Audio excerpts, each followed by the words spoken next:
All right, class, first off, as always, good day. I'm glad you're here. So, today we're going to be looking at the life of Abraham Lincoln from his birth up until he becomes president of the United States. Okay, now, just a little forewarning this video, actually, this lesson, we're not going to be looking at every single little aspect of his life, but mainly the important things. Okay, so let's look at the objective. Well, actually, first off, this is what we did in class. I had a little quick review of asking you guys what started the Civil War. Why did it start? The main issue you should be looking at is slavery. Okay, slavery is again that issue that is the elephant in the room. Everyone knows about it. Nobody wants to address it. Nobody wants to talk about it. And when people do, both sides get angry, hot and heavy about it, and tempers flare up because of it. Okay, so yes, slavery is one of the big issues. Now, the objective, we're going to analyze the path that Lincoln took to become president of the United States. We're going to then examine the legend of Honest Abe. How did it start? Where did it start? And things like that. Then we're going to create an argument on whether Lincoln would have gotten where he had without the support from his stepmother. Okay, because that's another thing too. A lot of people don't know about is that he actually had a stepmother. Okay, so we're going to talk about that today. So the warm up is this. I'm asking you to write down 3 words that pop in your head immediately when you saw this picture. What were 3 words that jumped in your head? Okay. Um, we did this in class. I created a word list, and every class word list was different. Okay, so because you're watching this on the video, you're not going to have that opportunity. Okay, but write down though 3 words that popped in your head. So that's the first question for you guys. Okay, first 3 words that popped in your head. The second question, because you're on the video, okay, because you're not in class. In class, like I said, we had the word list, and I told them to pick one word that really attached to him. But since you guys are watching this video and you're not in class, I want you to answer the second part, which is the not in class question, which is, does it look like he's prepared for what's ahead of him? You know, because again, he is the president when the Civil War starts. Based off this picture, does it look like he's prepared? Does it look like he's ready for what's going to happen or what's happening at this point? Okay, so go ahead, write your responses, pause the video, but we're going to be moving on in 3, 2, 1. All right, so Lincoln was born February 12th, 1809 in Hardin County, Kentucky. Hardin County is now LaRue County. Thing is, his parents' name was Thomas Lincoln, and his mother's name was Nancy Hanks. Now, some of you guys may think, oh, well, Hanks, that's like Tom Hanks. They're probably related. And you would be right. Okay, they are related. Okay, but the thing is, Tom Hanks isn't from the exact bloodline as Lincoln. Okay, Nancy Hanks has some siblings, and they are the bloodline of Tom Hanks. Nancy Hanks' bloodline goes over here with Lincoln, and this is where Lincoln is. Tom Hanks is over here. So that's like his great, great, great, great, like uncle. You know, if you want to use like that type of um, language. Okay. But the thing is, the Lincolns were frontiersmen, meaning that they went out to the wilderness and they basically claimed a plot of land and said, okay, now we're going to clean this place up. Because a lot of these places, it wasn't like how we have now, you know, where the land is set up, you know, places, there's a plot of land. Basically, you measured it, you did all this stuff, you cleaned it up. To tall grass, got rid of it. The land was all bumpy on hills, you leveled it so you can farm on it. You made your own house. A lot of these houses were made of logs, you know, from the trees around, and they would make their homes. Okay. Now these log cabins are nowhere near like what we have nowadays. Where nowadays we have these log cabins in the woods where they're, you know, they have AC, they have heating, They have like polished wood everywhere, stuff like that. Wood floors. The floors they had in these log cabins was straight up dirt. Okay. Um, and the thing is, so these woods, these pieces of wood, they wouldn't be exact. So there'd be like crevices in between the wood. Uh, and sometimes wind would get through. So they would have to put like clay or mud in there to block the wind. Because again, if a cold wind comes through, that log cabin is going to be uh, basically an ice box. Okay. Now the thing is, later on, when Lincoln is getting older, there's a lot of politicians who would be like, "Oh yes, yes, I'm from a log cabin family. Oh yes, yes, my family were frontiersmen."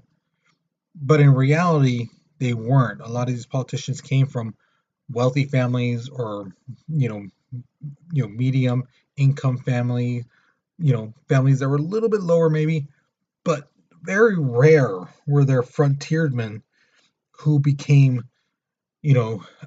politicians. A vast majority of them came from some sort of money. They had some sort of education, things like that. But Lincoln was one of those very few who came straight from a log cabin family. Okay. Now the thing is, in Indiana, Lincoln's family had to move there because what happened was, like I told you guys, when the frontiersmen go, they have to claim a land. They have to do paperwork and things like that. It just so happens that every time Lincoln's family set up camp somewhere and did all this work and stuff like that, the paperwork disappeared. And then these plantation owners who had a lot of money would buy off the land, or they would say, "Oh, I'll take it. I'll pay for it. You know, this person's doesn't have a claim to it, so I'm going to claim it." You know, so there was a lot of that going on, and Lincoln's dad was like, the only reason they got money is because they have slaves. They don't have to pay the slaves. Okay. Now, 1818, Lincoln's world turns upside down because his mother dies from this thing called milk disease or milk sickness. Basically, the cows eat some straw, grass, whatever it is that has some type of bacteria. They eat it, they digest it, it gets into the milk. And back then, they didn't have pasteurization where they would clean the milk. They just straight drank it raw. And people got sick. And the milk sickness that Lincoln's mom had was very bad. She basically could not eat or drink anything, and she basically withered away and died. It was a very horrible death. All right, so here's your first question. Why would politicians lie about how they were brought up? Why would they lie about being from a log cabin family and their family are frontiersmen? What could they possibly gain by making those statements, claiming that their family were frontiersmen, that they were born and raised in log cabins when they really weren't? They came from a family of privileges, family with money, things like that. So why would they lie? Okay.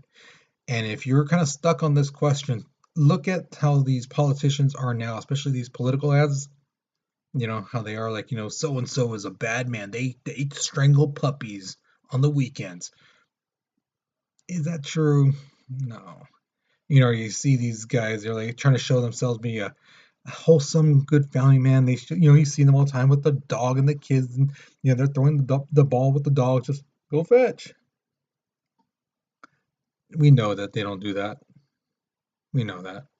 But why are they doing that? Why are they doing showing that type of stuff when you and I, we know it's not real? Why do they do it? So maybe that might help you answer this question. Okay. So if you're writing, go ahead and continue to write, but we're moving on in 3, 2, 1. So Lincoln dad marries Sarah Bush Johnson now. Sarah Bush Johnson, she wasn't like really, really rich, but she had some money. And she came in and brought some stuff that Lincoln had never experienced before. One of them was like sleeping on a bed. He had never slept on a bed until she came into their lives. Now, Lincoln's father was illiterate, meaning he couldn't read or write, but that was fine by him because Lincoln's dad, you should be working. constantly. There's no reason you should be reading a book. There's no reason you should be learning anything. You should be creating something, doing something, making something. His dad was very like that. Um, you should be working from sun up to sundown. You should be, if you're not working in the field, you should be chopping down trees. Because that wood you can use to, for fire. You can use it to make something. You can make a chair. You whittle something. You should be creating, doing something with your time. Sitting there learning something, what's that going to get you? There's nothing you can make from that. So that's what the dad's mentality was. You work to produce something. Now, his stepmom, on the other hand, she encouraged Lincoln. She saw that, hey, this is a smart boy. This kid's pretty smart. So she would give him books to read. And when he finished those, she would tell him, go borrow books. Go borrow books from other people. Whatever you're interested in, whatever you want to learn about, go learn about it. So this painting right here is very accurate about Lincoln. He would work with his dad outside from sun up to sundown, but when he came inside, he would be reading the book. Now, this is where Lincoln's dad got kind of upset too. Because he's like, why are you doing that? Why are you reading? And Lincoln would be like, I'm reading for fun. And his dad would be like, what fun? Fun is a waste of time. If you're having time to enjoy something, have fun, you're wasting your time. There is no reason you should be having fun. You should be working. Life is to work, not fun. So Lincoln and his dad already are starting to butt heads a little, but the thing is, he's still an obedient son. He still works with his dad out in the field every day. Okay. But as soon as Lincoln has a chance, he gets a job going on a flatboat. And that basically what they do is they take stuff to sell along the Mississippi River to New Orleans. Whatever they have left, they sell it all in New Orleans, and then they basically make their way back up north. So Lincoln did this several times. He actually almost got killed by a runaway slave. Now, can you imagine how history would have changed if that would have happened? So finally, his family also decides once he comes back one trip, they're like, we're going to go move to Illinois. Lincoln's like, okay, but I'm not moving in with you guys. I'm going this way. You guys are going that way. I'm going this way. All right. Because thing is, yeah, Dad, I love you and everything, but being a farmer is not for me. My life is taking me to a different direction. I'm meant for something more than just being a farmer. And so he sets off on his own. So here's my second question to you. Do you think if Lincoln's stepmom didn't encourage him to learn more, that he would have a successful career? Now, we already know from previous lessons that he's going to be in the House of Representatives. You already know he's going to be president. So that's my question. Do you think he would be either one of those if his stepmom didn't encourage him, didn't help him learn and things like that? Do you think he would have gotten that far? So tell me what you think. Um, Pause the video so you can write your answer.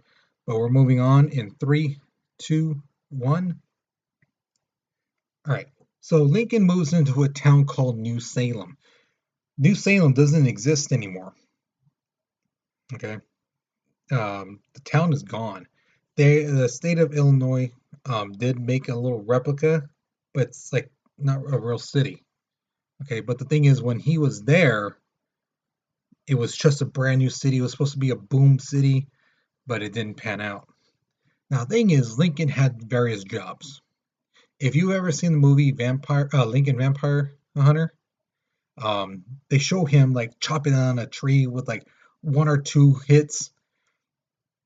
That's not entirely accurate, but it's pretty close to the real thing. Lincoln was one of the fastest people to chop down a tree. He had strength. Now I know you look at this picture and you're like, that fool? There is no way that guy is strong. Yeah, he was. He really was. Again, you have to remember, working sun up to sundown with a dad who like is just total you go work and things like that, um, basically 7 days a week, you know. So yeah, he was fit. He was tall, thin, but he was fit. He was ripped. So he was again one of the fastest chop down tree. He was also the city's champion in wrestling. He was an amazing wrestler. Like nobody could really beat him. Only one person did, and that dude was like a bully type of thing. But he barely won. I mean, by the skin of his teeth, he barely won. He barely beat Lincoln. He basically said, "Dude, you're amazing. You're amazing. I just got lucky." Okay. Now, all the jobs Lincoln had, his job as a clerk, a store clerk, was his most famous because people would come to him and they'd ask him something. And the thing is, he was very truthful in his responses. Okay. Now, what I mean by that is that he would be honest, but he wouldn't be rude about it. You know, if someone came to with a dress, some lady goes, "Oh, do you think I should buy this?" He wouldn't be like, um, "When do you plan on wearing it at night? Because you should not wear that in the day, honey." You know, or if he says something rude like, you know, "No, no, that especially not that size. Get the bigger one." He would not do stuff like that. Okay, he was very tactful. He would be like, here's the thing. That dress, okay, you're only gonna wear it like once, maybe twice, because remember, summer's coming along. Maybe you should look at this other dress over here. It's lighter colors, so but this one's gonna be, it's gonna get hotter, so you're gonna be really hot in this one. Try this one. I think it'll be better for you. Stuff like that. Being honest, but being tactful at the same time. Saying, no, you shouldn't wear it. Try this instead. So people came to him with different problems, different issues they had, and he would tell them what he thought, what he believed. He was very honest with them, and that's where the nickname Honest Abe comes in. It started at this time. Now, like I said, he was not rude. There's a difference. You can be truthful and be tactful at the same time.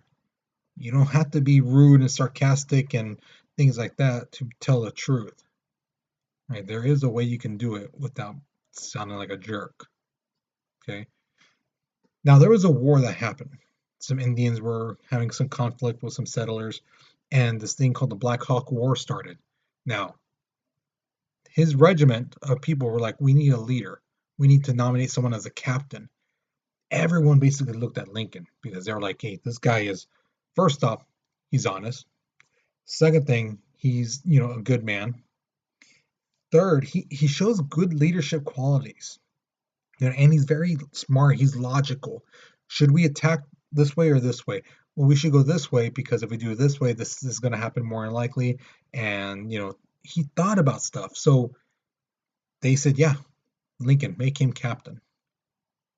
So he has all these traits, and then someone tells him, what, you should run for state legislature. So he does, and he loses.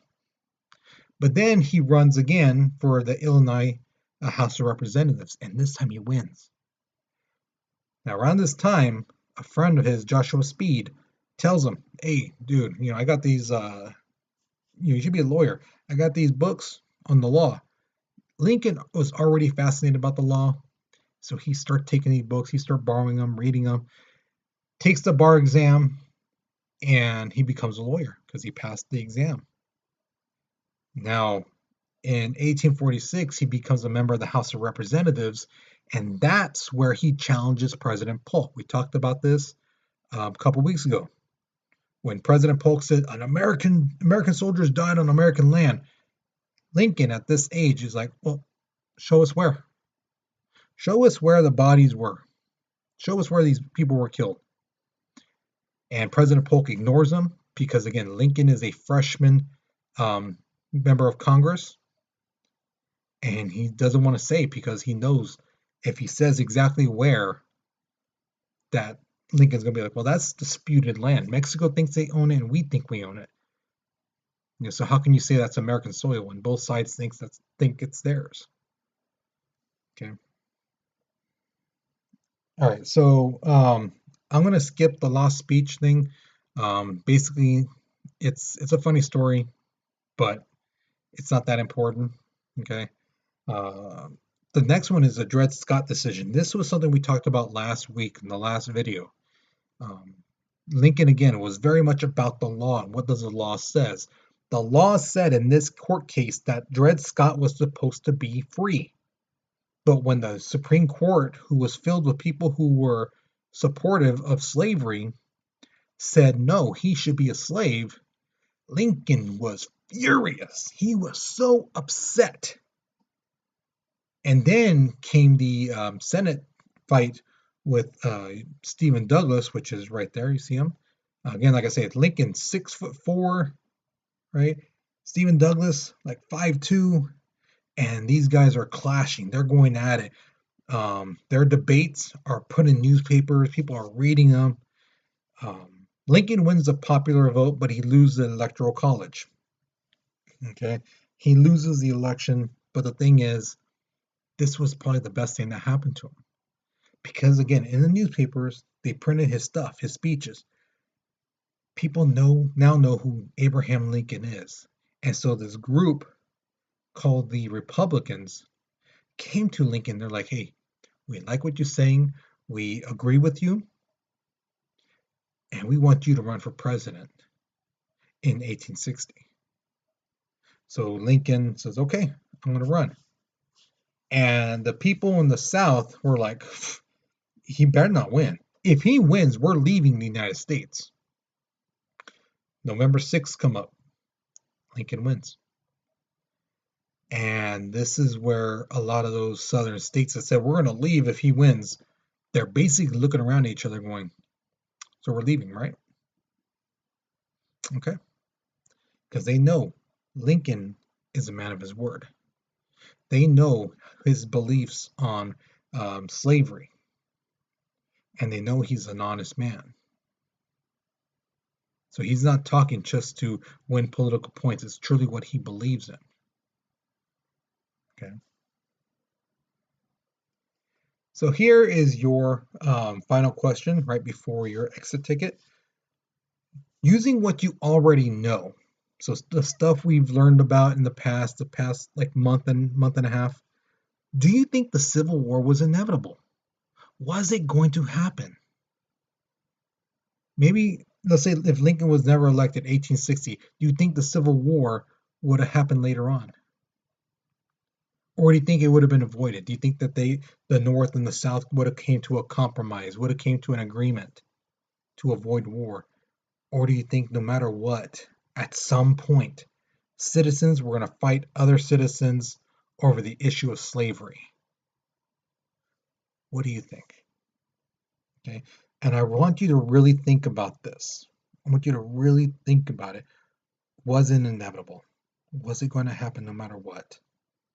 Or is there any way, even a sliver of hope that it could have been avoided? What do you think? Okay, and again, use stuff we talked about in the past to help you answer this question. So go ahead, pause the video, write your response, but we're moving on in 3, 2, 1. So now we come to the exit ticket question. Again, pick one of these. So first one is, how would the world be different if Lincoln had become a farmer like his father wanted? How would things be different? And think about everything where Abraham Lincoln is associated with, from Mount Rushmore to money to buildings, you know, a name of schools, things like that. Do you think he would even be famous at all? Do you think he would, or just been like the average Joe throughout history, just kind of forgotten in a sense? What do you think? The second question is, what do you think really helped Lincoln succeed? Was it his hardworking personality?